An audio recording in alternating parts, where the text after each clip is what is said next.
Le pic douloureux, il arrive en général à l'ovulation. Et puis la semaine des règles, où ça monte d'un cran. Mais c'est une douleur quasiment permanente, une douleur qui est sourde. Des douleurs qui handicapent le quotidien de Sabrina Pueblo depuis des années, sans qu'elle puisse mettre de mots dessus.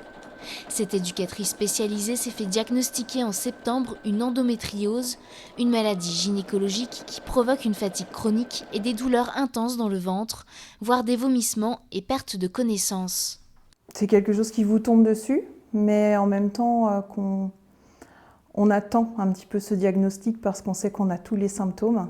C'est très invalidant puisqu'on peut être au mieux de sa forme et d'un seul coup, en une heure, avoir la sensation de chuter au fond d'un ravin, ne plus pouvoir rien faire. Ça crée de très fortes douleurs lombaires dans la plupart des cas, ce qui amène les médecins à confondre aussi les pathologies. En France, près de 10% des femmes souffrent de la même maladie. Pour les aider, Sabrina Pueblo décide alors de créer une marque de vêtements munie de ceintures un peu spéciales.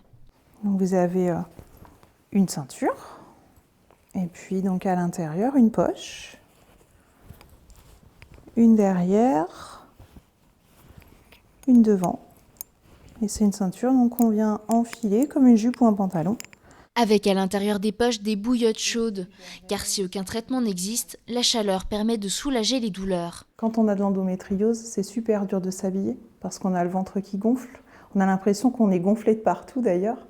Donc quand on fait un 42, on va systématiquement aller parfois sur des vêtements de grossesse pour que le ventre ne soit pas comprimé. On va s'habiller beaucoup plus grand pour ne pas être gêné. Ça c'est difficile. Moi ça m'a aidée, donc après je me suis dit mais oui, peut-être que ça peut marcher pour les autres. Depuis la création de sa marque il y a seulement quelques semaines, Sabrina Pueblo a déjà reçu plusieurs commandes, bien plus qu'elle ne l'aurait imaginé.